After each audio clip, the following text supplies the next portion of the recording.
الحمد للہ والصلاة والسلام علی رسول اللہ اللہم صلی علی محمد وعلی آل محمد کما تحبه وترضى اعوذ باللہ من الشیطان الرجیم بسم اللہ الرحمن الرحیم وما ارسلناک الا رحمتا للعالمین. آواز صاف کریں گے، یہ آواز ایکو ختم کر دیں.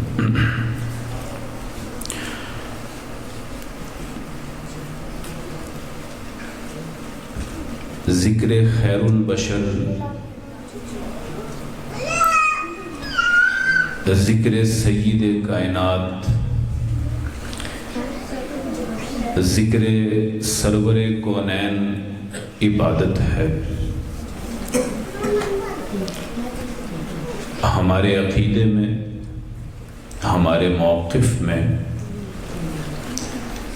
رحمت دو عالم کا ذکر کرنا کیا ہے جی؟ عبادت ہے. کیونکہ قرآن مجید میں اللہ تعالیٰ نے اس کا حکم دیا ہے،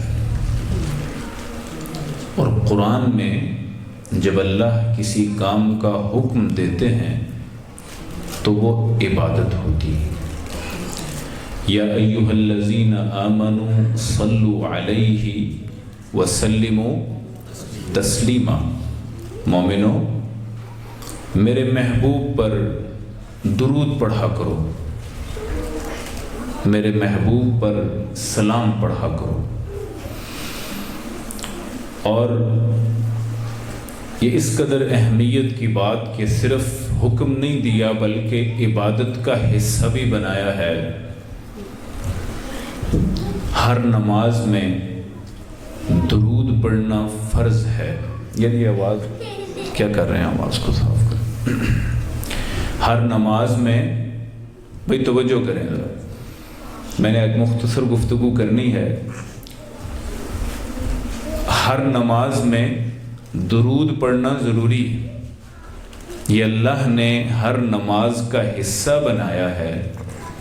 بھئی دن میں 5 نمازیں پڑھنی ہیں، ہر نماز میں میرے نبی کو سلام کہو، میرے نبی کو میرے نبی پر درود پڑھو. اور پھر آپ پڑھتے ہیں نا درود ابراہیمی، اللہم صلی علی محمد وعلی آل محمد. دیکھیں کتنی محبت ہے میرے اللہ کو اپنے نبی سے کہ ساری مخلوق کو اس کام پہ لگا دیا ہے. جتنے انسان ہیں ان میں جس کے لیے جنت کا دروازہ کھلنا ہے وہ اللہ کے نبی پر درود پڑھنے والا ہو. اس کے علاوہ کسی کے لیے یہ دروازہ نہیں کھلنا. قید لگا دی، پابندی. اور پھر اذان دیکھے کیا کہتا ہے مؤذن؟ اللہ اکبر اللہ اکبر. آگے اشہد ان لا الہ الا اللہ، اور آگے اشہد ان محمد رسول اللہ. میں گواہی دیتا ہوں، میں مؤذن ان کا پیغام رساں آپ لوگوں کے درمیان کھڑے ہو کر گواہی دیتا ہوں کہ اللہ کی توحید کے بعد نمبر میرے نبی مصطفیٰ کا ہے. آپ بھی دیتے ہیں تو آگے سے اذان سننے والا بھی یہی ریپیٹ کرے گا، یہی دہرائے گا. اور یہ یہاں پر مسئلہ بھی سمجھ لیجئے کہ اذان کا جواب دینا فرض ہے. اذان کا جواب دینا فرض ہے.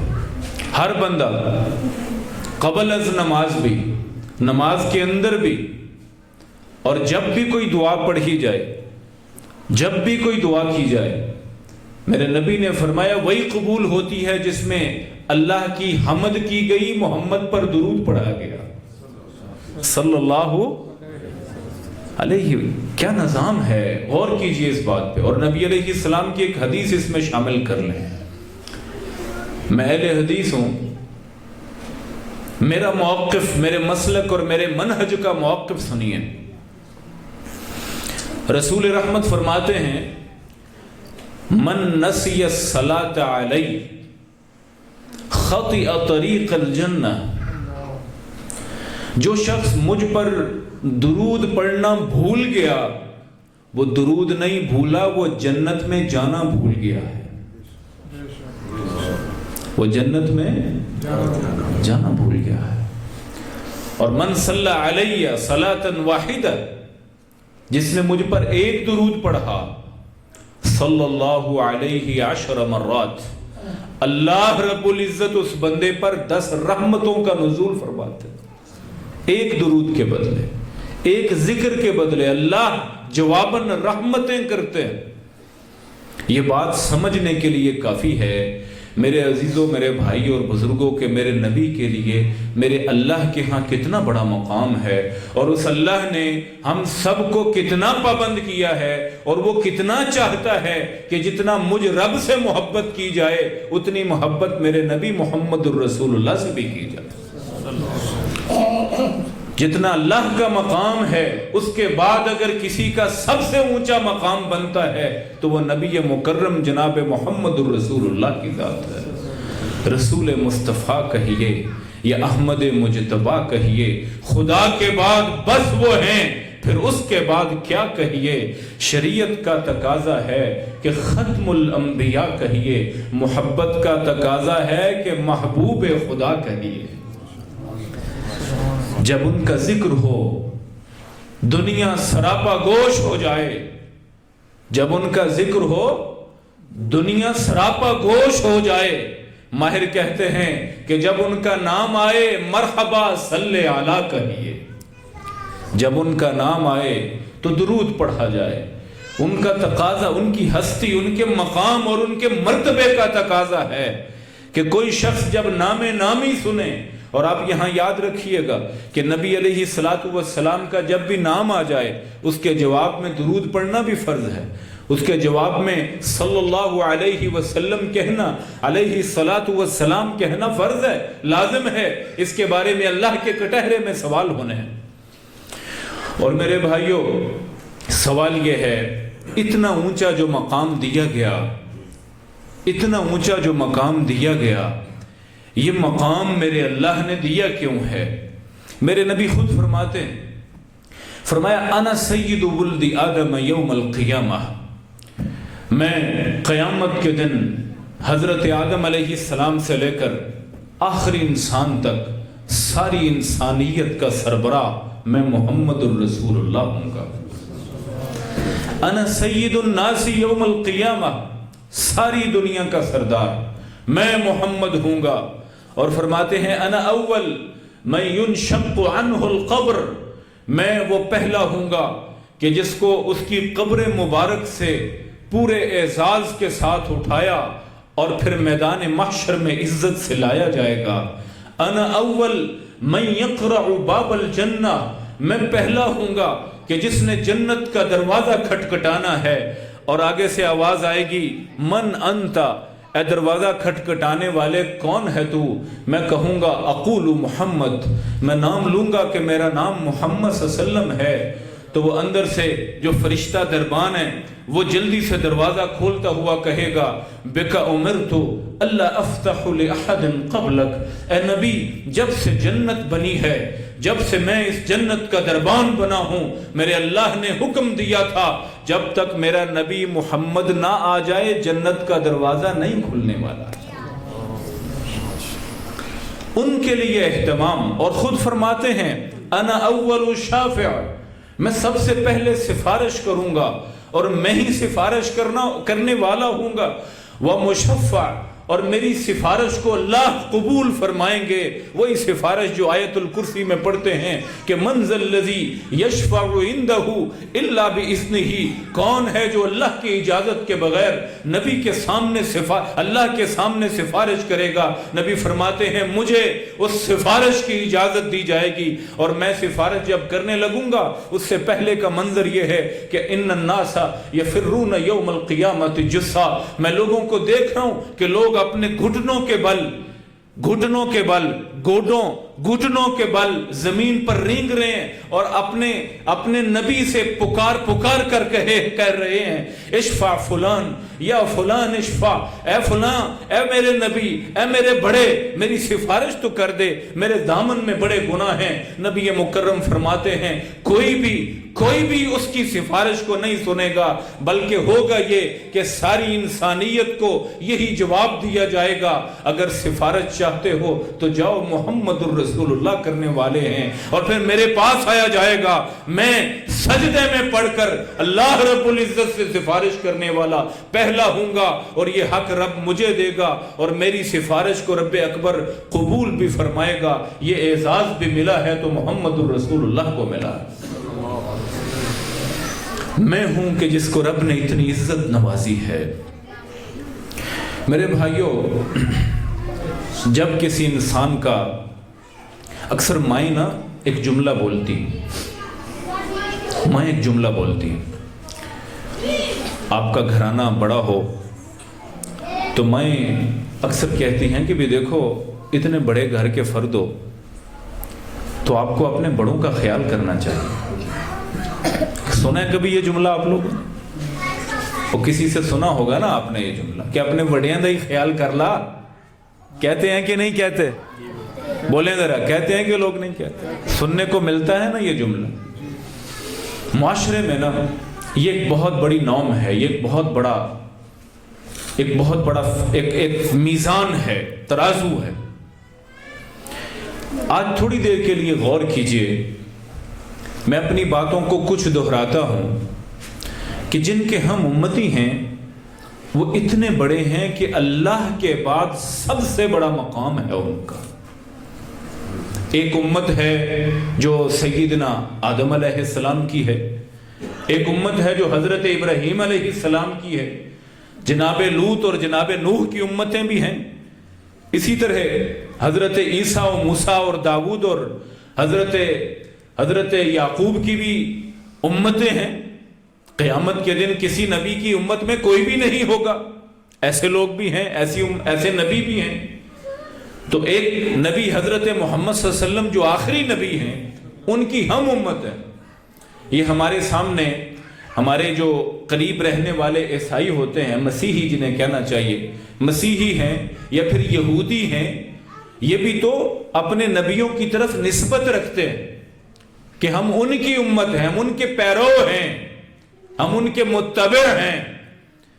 میرے بھائیوں، میں ایک بات پوچھنا چاہوں گا، آپ ذرا دل پر ہاتھ رکھ کے کہیے گا، کیا ہمارا کردار، کیا ہمارے معاملات، کیا ہماری زندگیاں اس قابل ہیں کہ ہم یہ کہہ سکیں کہ ہم نبی کی عزت میں اضافے کا باعث بنے ہیں اور ہم دوسری امتوں سے بہتر امت بن چکے ہیں؟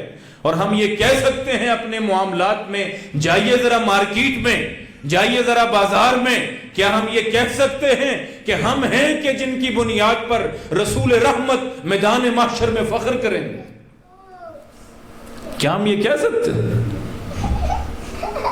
اب مسجد کی رونق دیکھیے، اب دیکھیے تو صحیح، ہمارے معاملات یہ بتاتے ہیں، ہمارا کردار نہیں یہ بتاتا کہ ہم اتنے بڑی لڑی اور اتنی بڑی سعادت کے حامل ہیں۔ سوچنا ہوگا اگر انفرادی طور پر اور اجتماعی طور پر ہم اس مقام پر نہیں کھڑے ہوئے جس پر رب نے ہمیں کھڑا کر دیا ہے، تو ہمیں کچھ لمحوں کے لیے سوچنا ہوگا۔ اپنا نہ صحیح بھائی، بڑوں کا خیال کر لو۔ یہاں ہمارے ایک KFC بنا، آپ کے یہاں قریب ہمارے بائی پاس چوک پر ایک KFC بنا ہے، KFC۔ آپ جب تک وہ بند نہیں ہوتا کسی بھی وقت وہاں سے گزریں، رش نہیں ٹوٹتا۔ کیوں بھائی؟ کھانے والے کون ہیں؟ بولیں ذرا میرے ساتھ، میں ناراض نہیں ہوں آپ سے، میں آپ سے پوچھنا چاہ رہا ہوں، کچھ بولیے آج، کون ہیں کھانے والے؟ ہم لوگ مسلمان ہیں، امت محمد کے فرد ہیں۔ اچھا، بیچنے والا کون ہے؟ نہیں، یہودی ہے۔ KFC یہودیوں کا ہے۔ یہ ٹوٹل کا پیٹرول پمپ ہے، آپ کے بالکل فرنٹ پہ یوز کرنے والے کون ہیں؟ ہم مسلمان. بیچنے والا کون ہے؟ فرانس. سوال یہ ہے کہ میں جب مارکیٹ میں نکلتا ہوں، مسجد میں تو میں بڑے درود پڑھتا ہوں، میں نعرے لگاتا ہوں، میں دعوے کرتا ہوں اور حرمت رسول پر جان بھی قربان ہوتی ہے، جان دینے کو تیار ہوں. لیکن جب مجھے ترازو رکھ کر تولا جاتا ہے تو میں یہودیوں سے بھی کمزور ہوں، میں فرانس کے ملحدوں سے بھی کمزور ہوں، میں امریکہ کے عیسائیوں سے اور انگلینڈ کے عیسائیوں سے بھی کمزور ہوں. میں میڈ ان جاپان خریدنا چاہتا ہوں. وجہ کیا ہے؟ وجہ کیا ہے؟ اگر وہ حکومتوں کے معاملات ہیں، آپ اپنی چھوٹی مارکیٹ میں آ جائیے. کیا وجہ ہے؟ مسلمان کو مسلمان پر اعتماد کیوں نہیں؟ میرے بھائیوں، میں ایک بات عرض کرنا چاہتا ہوں اور بات آگے چلاتے ہیں. ہمیں اللہ نے وہ اعزاز دیا ہے جو ہمارا ایمان ہے نا، کہ اللہ رب العزت نے جو ہمیں اعزاز دیا ہے وہ کائنات میں کسی بھی امت کو اعزاز کنتم خیر امت اخرجت للناس. اللہ نے آپ کو سب سے اعلیٰ امت بنایا ہے. اللہ نے تو سب سے اعلیٰ پیدا کیا ہے. اللہ نے سب سے اونچا مقام دیا ہے. اللہ نے تو آپ کا وزن بہت زیادہ رکھا تھا. لیکن سوال یہ ہے کہ تأمرون بالمعروف وتنہون عن المنکر، کیا آپ خیر کے خواہاں اور برائی کے روکنے والے ہیں بھی یا نہیں ہیں؟ اگر میں یعنی اللہ تعالیٰ نے میزان اور ترازو قائم کر دیا ہے کہ خیر امت وہ ہوتی ہے جو خیر کی خواہاں ہو اور برائی کو روکنے والی ہوئی ہو. آپ دیکھ لیجئے ہمارے نوجوان کدھر ہیں، ہمارے بزرگ کدھر ہیں، ہمارے بچوں کے رخ کدھر ہیں، ہماری تعلیم جو دی جا رہی ہے وہ کس قسم کا نصاب ہے، اور ہمارے جو تعلیمی ادارے ہیں وہ جو پروڈکٹ تیار کر رہے ہیں وہ کس قسم کی پروڈکٹ تیار کر رہے ہیں. میں ہمیشہ ایک بات کہا کرتا ہوں، ہمیں ایک میٹھا زہر یہ مل گیا، اللہ معاف کرے. اپنی جگہ پر یہ ایک بہت بڑی عبادت ہے. اگر اس سے فائدہ اٹھا کر زندگیاں بدلی جائیں کہ انسان مترنم سنے، گفتگو سنے، دین کی طرف آئے، میلان بڑھے. لیکن مسئلہ یہ ہے کہ ہم نے اس گھنٹے ڈیڑھ گھنٹے کو ایک سال بھر کے لیے دین سمجھ لیا. ہماری یہ کانفرنس اگر ہمارے معاشرے میں تبدیلی کا باعث بنتی ہے پھر تو مبارک ہو آپ کو، پھر آپ نے بہت اچھا کیا. آپ کا سرمایہ درست لگا ہے، آپ کا پکایا ہوا کھانا درست تھا، آپ کا اہتمام کرنا، آپ کا وقت دینا بالکل بجا تھا. لیکن اگر ایسا نہیں ہے، اگر ہم اپنی زندگی پر دین محمد کو نافذ نہیں کر سکے، پھر بہت بڑا سوال ہے کہ ہم جس امت کا فرد ہونے کا دعویٰ کرتے ہیں، کل قیامت کے دن رسول اللہ صلی اللہ علیہ وسلم نے ہمیں کٹہرے میں اللہ کے سامنے جب ہم نے جواب دینا ہے، نبی ہمیں کس نگاہ سے دیکھے گا؟ اس امت کے لیے میں نے مارے کھائی ہیں، اس امت کے لیے. میرے بھائیوں، ایک بات ذرا غور سے سمجھ لیجئے کہ نبی مکرم قیامت کے دن قرآن کی وجہ سے اللہ تعالیٰ سے شکایت کرنے والے، اور وہ شکایت رب اکبر نے قرآن میں ذکر بھی فرما دی کہ نبی وقال الرسول یا ربی ان قوم اتخذوا هذا القرآن مہجورا. قیامت کے دن اللہ کے دربار میں رسول رحمت نے شکایت لگانی ہے کہ اللہ، میری امت کے یہ لوگ تیرا یہ پیغام، تیرا یہ دین میری امت کے لوگ ہیں، لیکن تیری کتاب کو اور میری ہدایت حدیث مبارکہ کو چھوڑ گئے تھے. قرآن کا یہ دونوں حصہ ہے. میں ان کی شکایت لے کر آیا ہوں، میں ان کے حق میں سفارشی نہیں ہوں، میں ان کی شکایت لے کے آیا ہوں. آج ہم دین حنیف پر دعوے کرنے والے اور لوگوں کو اس بنیاد پر ربیع الاول گزرا ہے، ہر بندہ دوسرے کو شک کی نگاہ سے دیکھتا، ہر مسلک دوسرے پر تانا کستا. یہ ٹھیک نہیں ہے، نبی کی نسبت سے یہ ٹھیک نہیں ہے، ہر مسلک دوسرے پر بات کرتا. لیکن سوال یہ ہے کہ اب یہ اور یہ چھوڑ کر یہ سوچیں کہ میں ٹھیک ہوں یا نہیں ہوں، ہم ٹھیک ہیں یا نہیں. ہمارا لباس، ہماری عادات، ہماری روایات، ہمارے گھر کی روایات. اور جی اگر کسی سے کہہ دیا جائے نا کہ رسول اللہ صلی اللہ علیہ وسلم نے یہ فرمایا، ٹھیک ہے پرانی بات ہو گئی ہے نا، اب میں کیا کروں، میں مجبور ہو گیا ہوں، میں مجبور ہو گیا ہوں. یہ مسلمان کہہ رہا ہے میں مجبور ہو گیا ہوں، میں روایات کے ہاتھوں مجبور ہو کر سنت محمد کو چھوڑ رہا ہوں. یہ ایک مسلمان کہہ رہا ہے. آپ سوچیں اس سے بڑھ کر اور کون سی زبوں عالی ہو سکتی. تو میرے بھائیوں، آج کی مختصر گفتگو میں میرا پیغام یہ ہے، میری گزارش یہ ہے، بڑے ادب اور بڑے ہی احترام سے میرے نوجوان بھائی یہاں تشریف، بیٹے تشریف فرمائے، میرے بزرگ تشریف فرمائے، اللہ کا واسطہ ہے نبی کو اپنی زندگی کا آئیڈیل بنائیے. لقد کان لکم فی رسول اللہ اسوۃ حسنہ. اللہ رب العزت نے نبی کی زندگی کو ہمارے لیے رول ماڈل بنایا ہے. وہ ہمارے ہیرو ہیں، ہیرو ہیں، ہمارے ہیرو ہیں. اللہ کی قسم وہ ہمارے ہیرو ہیں. اب کیسا ہیرو کہ جس کا لباس ہمیں پسند نہ ہو، جس کی تعلیم ہمیں پسند نہ ہو، جس کی چال ہمیں پسند نہ ہو، جس کی تجارت ہمیں پسند نہ ہو، جس کی معاش ہمیں پسند نہیں، جس کا گھریلو معاملہ ہمیں پسند نہیں. ہیرو وہ ہوتا ہے کہ جس کو انسان کاپی کرے. آپ اپنے آپ سے پوچھئے، آپ کے گھر میں کوئی شخص باہر سے آئے نا، ہونا یہ چاہیے آپ کے گھر کا ماحول ایسا ہو کہ گھر سے داخل ہونے والا دیکھ کر کہے کہ ان کے ہیرو محمد الرسول اللہ ہیں. آپ جتنے مرضی دعوے کریں، میں جتنے مرضی دعوے کروں، میرا لباس جو مرضی کہے، جب تک میرے معاملات دین کے مطابق نہیں ہیں، جب تک میری زندگی دین کے مطابق نہیں ہے، اور جب تک کوئی گواہی نہیں دیتا آ کر کے یہ واقعتاً محمدی ہے، اس وقت تک اس نعرے میں کھوکھلا پن موجود ہے کہ میں رسول اللہ صلی اللہ علیہ وسلم کی حرمت پر جان بھی قربان کرنے کو تیار ہوں. تو میرے بھائیوں، ایک پہلو تو میری گفتگو کا یہ ہے جو میں نے آپ کے سامنے پیش کیا. انشاءاللہ اپنی زندگی میں رسول کو ہیرو بنائیں گے انشاءاللہ. آہستہ بولتے ہیں نا. میں اگر ابھی آپ سے یہ کہوں کہ باہر ایک شخص کھڑا ہے اور اس بندے نے توہین رسالت کی، آپ کا ایمان، اس کا پارا کتنا ہائی ہو جائے گا؟ کیوں بھائی؟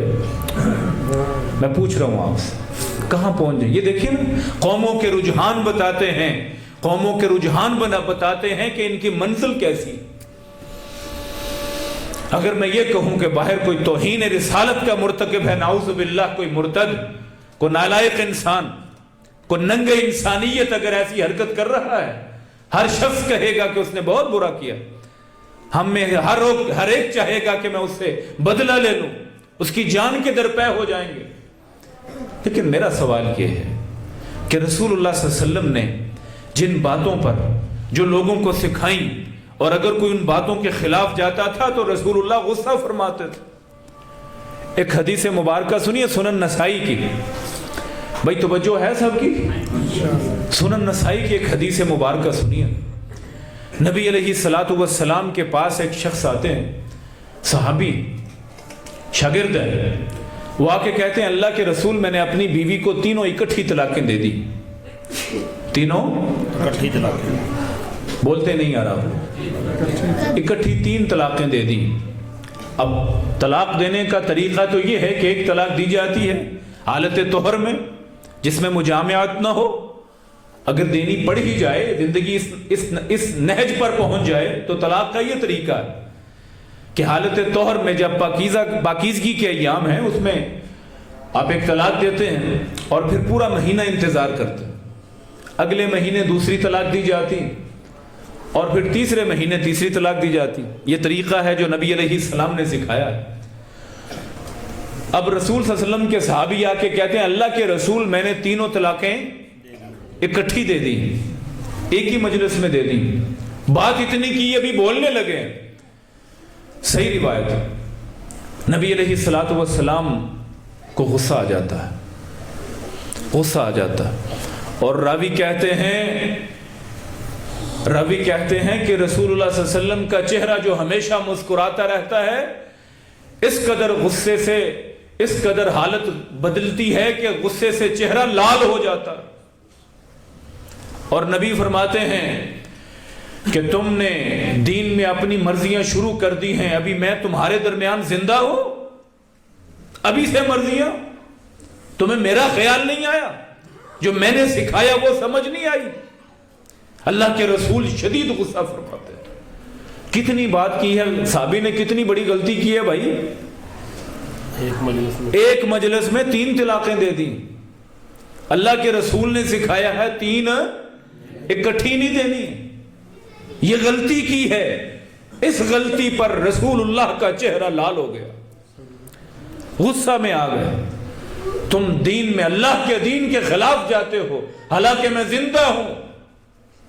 آپ ذرا غور کیجئے گا، اتنی سی غلطی پر جو ہماری نگاہ میں شاید غلطی اب تو رہی نہیں، اتنی سی غلطی پر رسول اللہ صلی اللہ علیہ وسلم اتنے نالا ہوئے۔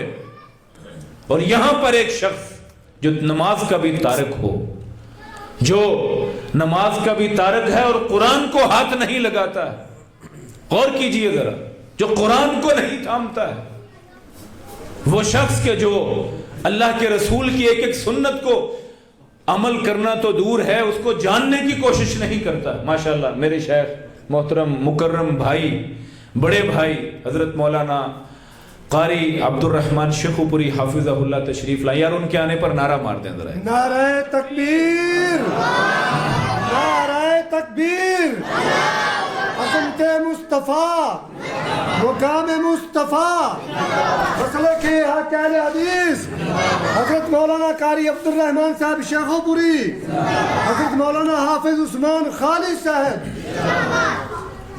بھائیوں میں اپنی گفتگو کو مختصر کروں گا۔ رسول اللہ صلی اللہ علیہ وسلم اس چھوٹی سی غلطی پر اتنے نالاں ہوتے ہیں کہ صحابہ کرام اس کو روایت کرتے ہیں کہ وہ جو ہر وقت مسکراتا ہوا چہرہ تھا آج وہ لال ہو گیا۔ اب سوال یہ ہے کہ میں اور آپ صرف اپنی بات سوچئے، اب دوسروں کی تھوڑی دیر کے لیے رہنے دیجئے۔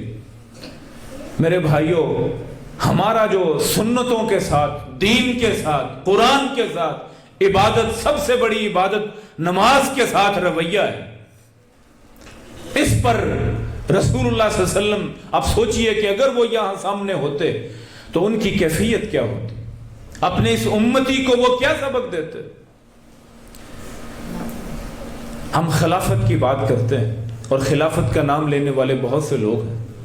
سوال یہ ہے کہ اگر سیدنا عمر ہوں اور ایسے ہی مسلمان بے نماز ہوں، وہ کیا سلوک کریں ایسے مسلمانوں سے؟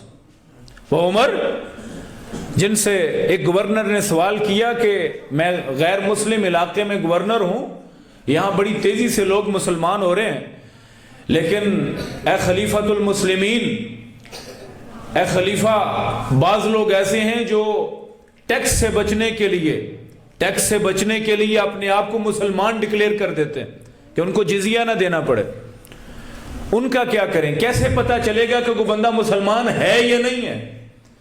تو سیدنا عمر رضی اللہ تعالیٰ نے خط لکھا تھا کہ اے میرے گورنر، تم مسجد میں دیکھا کر، جو مسجد کی صفوں میں نماز پڑھتا نظر آئے وہی مسلمان ہے، جو نماز نہ پڑھتا ہو اس کو کافر ڈکلیئر کر کے اس سے ٹیکس لیا جائے، اس سے جزیہ لیا جائے۔ میں یہاں ایک مرتبہ پھر گزارش کروں گا، بڑے ہی ادب سے مائیں بہنیں بھی سن رہی ہیں، اللہ کا واسطہ ہے اپنی اصل کی طرف لوٹ آئیے۔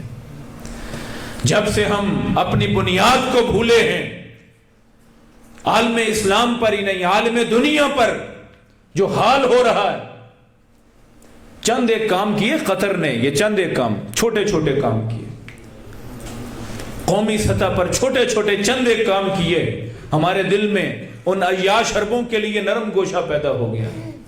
اللہ انہیں سلامت رکھے جنہوں نے نمازوں کا اہتمام سٹیڈیم میں کیا تھا، اللہ انہیں سلامت رکھے جو دین کی تبلیغ کا ذریعہ اس عالمی فیفا کپ کو بنا رہے ہیں۔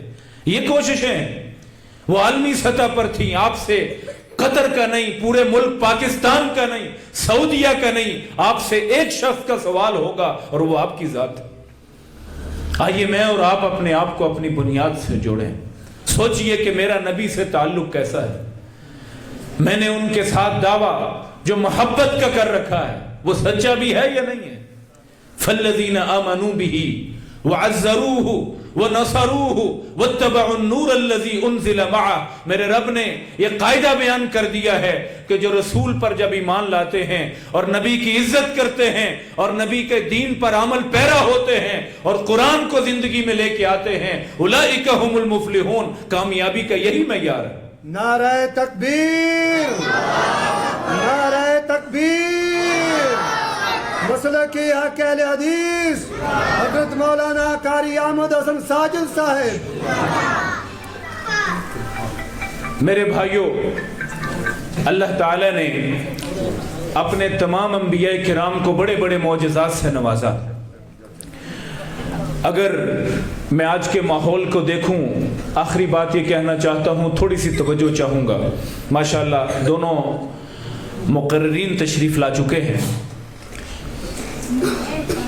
بھائیوں، اس دور میں بہت بڑے بڑے فتنوں میں ایک فتنہ یہ بھی ہے کہ دین کو ضرورت کے مطابق لیا جائے اور باقی چھوڑ دیا جائے.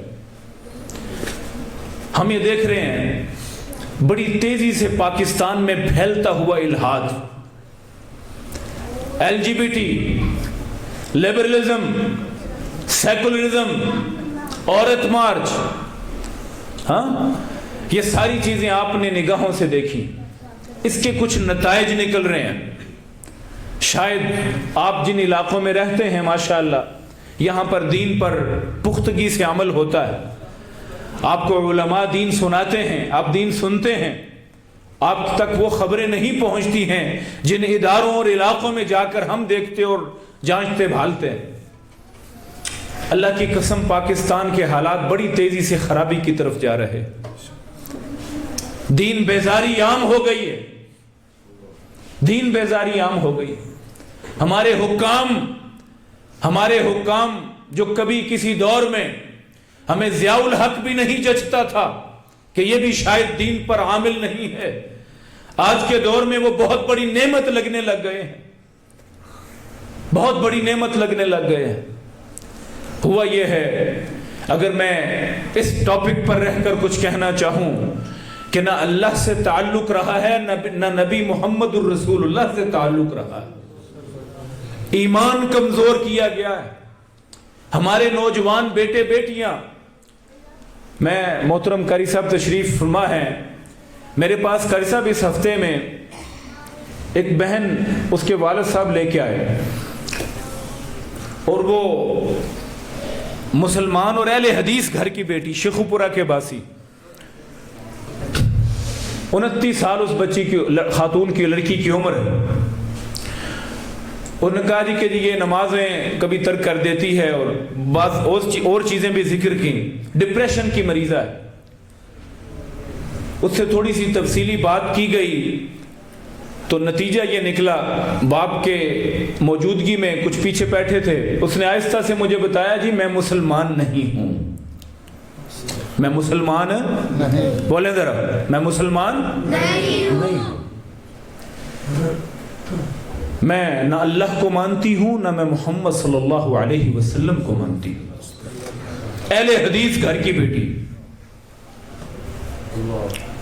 کیوں ایسا ہوا؟ اس کو جب اس کا بیک گراؤنڈ دیکھا گیا، اس کی یونیورسٹی میں اس کا جو بوائے فرینڈ تھا جس کے ساتھ پچھلے 6 سال وہ بغیر نکاح کے رہتی ہے ہاسٹل میں، وہ چونکہ آزاد خیالوں کا تھا اور اسلام تو نکاح کی شرط لگاتا ہے، لہذا جی I'm a humanitarian، میں ایک انسانیت کا جو مذہب ہے میں اس کو مانتی ہوں، میں اللہ اس کے رسول کو نہیں مانتی ہوں. میرے سامنے اس نے اقرار کیا. میں آپ کو یہ واقعہ اس لیے بتا رہا ہوں میرے بزرگوں، اللہ کا واسطہ ہے، میرے بھائیوں خدا کا واسطہ ہے، اپنی بنیادیں اور اپنی جڑیں روزانہ کی بنیاد پر مضبوط کیجئے، علم حاصل کیجئے، دین کے قریب آئیے، وگرنہ نسلیں بڑی تیزی سے بگڑ رہی ہیں، بڑی تیزی سے خرابی ہو رہی ہے. رسول اللہ صلی اللہ علیہ وسلم کی ذات پر یقین نہیں رہا. میں نے اس سے صرف ایک سوال کیا, آپ کے سامنے وہ پیش کروں گا اور اجازت چاہوں گا. میں نے اس سے کہا کہ, اور یہ آپ بھی یاد رکھیں اور اپنے دل تک بھی اب آپ پہنچا دیجئے, میں نے کہا یہ جو معجزات ہوتے ہیں اس کے بارے میں تمہارا کیا خیال؟ الحمدللہ اس وقت وہ نماز بھی پڑھتی ہے, اللہ نے اس کو ایمان کی کلمہ بھی پڑھا, الحمدللہ, اللہ اسے استقامت بخشے. میں کہا معجزات کے بارے میں تمہارا کیا خیال؟ کہنے لگی کہ ظاہر ہے یہ روایات ہیں مسلمانوں کی گھڑی ہوئی ہیں. بہرحال ایک دو باتوں پر ہمارا اتفاق ہوا, تاریخی سند کے اعتبار سے, بات تفصیلی نہ ہو جائے, میں بات کو مختصر کرتے ہوئے آگے چلتا ہوں. معجزات پر, معجزہ اصل میں کہتے ہیں, آپ کو تو پتہ ہے نا, مسلمان ہیں ماشاءاللہ, معجزہ کہتے ہیں کہ اللہ رب العزت اپنے نبی کے موقف کو مضبوط کرنے کے لیے اپنے نبی کی نبوت کی دلیل کے طور پر معجزہ بھیجتے ہیں کہ یہ واقعتاً میرے نبی ہیں, ان کا دعویٰ باطل, لہذا یہ معجزہ دیکھ لیجئے کہ اللہ کے رسول انگلی ہلاتے ہیں اور چاند کے ٹکڑے ہو جاتے ہیں. دیکھنے والے صحابہ, اللہ کے رسول پانی کے تھوڑے سے پانی کے مشکیزے میں اپنے ہاتھ کو ڈالتے ہیں اور انگلیوں سے, صحابی کہتا ہے, پانی فوارے کی طرح نکلتا ہے. معجزہ ہے.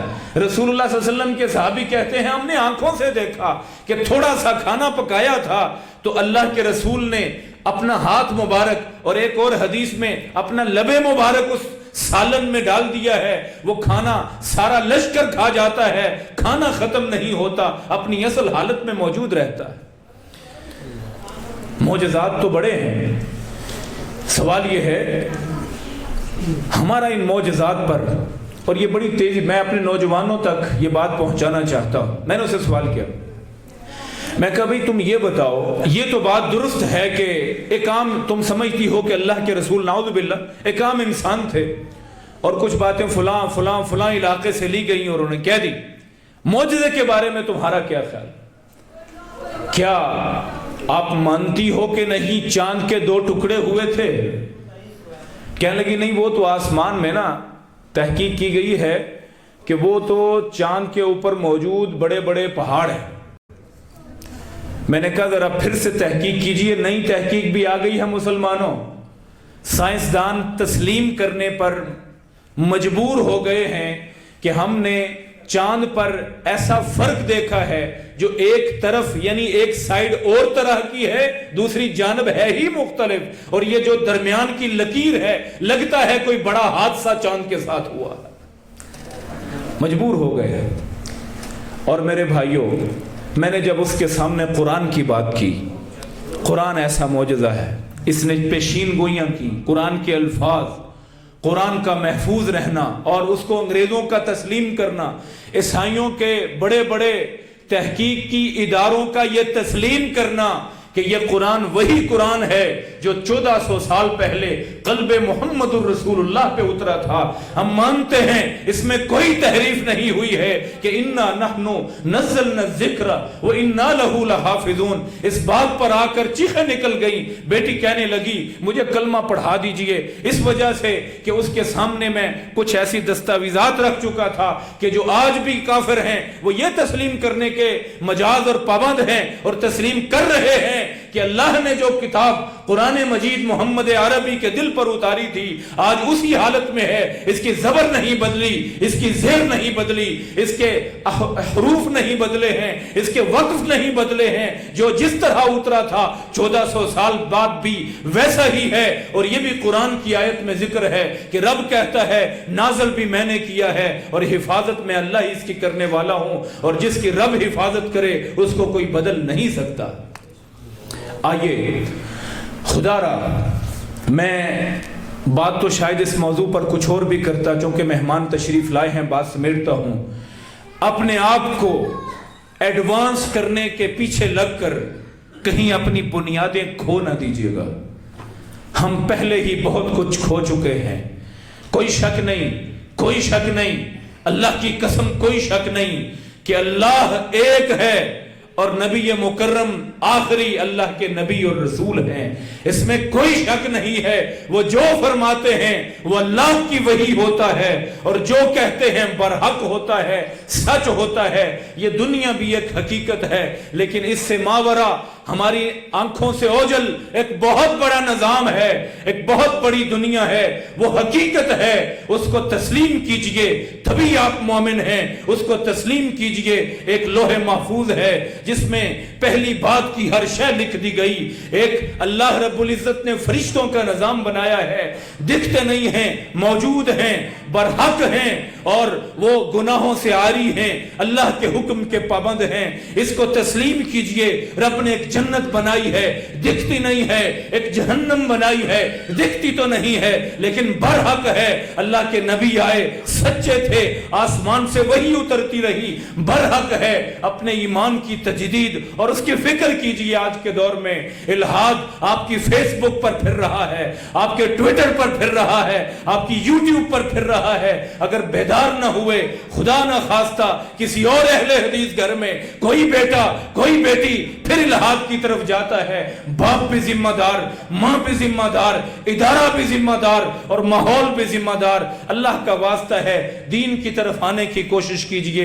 عظمت مصطفیٰ کانفرنس پر یہ سبق لے جائیے گا۔ ہماری جڑیں کھوکھلی ہوتی جا رہی ہیں، وجہ یہ قرآن نہیں پڑھنا، وجہ یہ حدیث سے دوری ہے۔ مولویوں کی ذمہ داری ہے جی، یہ تو وہ پڑھیں جن کو ہم نے مدارس میں بھیجا، اور تیری ذمہ داری تھی، تو نے قبر میں جواب دینا ہے، تو نے رب کو جواب دینا ہے، تو نے اللہ کے دربار میں کھڑے ہو کر بتانا ہے کہ میں اللہ تجھے مانتا رہا، کیوں مانتا رہا، نبی کو مانتا رہا، کیوں مانتا رہا، میرا تجھ پر ایمان ہے تو کیسا ہے، کیوں ہے اور کتنا ہے۔ سارے سوال اور سارے جواب دے کر یا جنت کھلے گی یا جہنم کھلے گی۔ آئیے آج کی فکر کیجئے۔ آج کے اس دور میں جبکہ الہاد پھیل رہا اور فتنے امڑ آئے ہیں، ہمیں آنکھوں کھولنے کی ضرورت ہے۔ اللہ تعالی ہمیں اپنے نبی سے کما حقہ محبت کی توفیق عطا فرمائے۔ رب سے تعلق کو دوبارہ جوڑ لیجئے، اور وہ نماز بہترین مظہر ہے، عبادت بہترین مظہر ہے، قرآن بہترین مظہر ہے، حدیث بہترین مظہر ہے آپ کے دین سے وابستہ ہونے کا۔ اقول قولی ھذا استغفر اللہ لی ولکم۔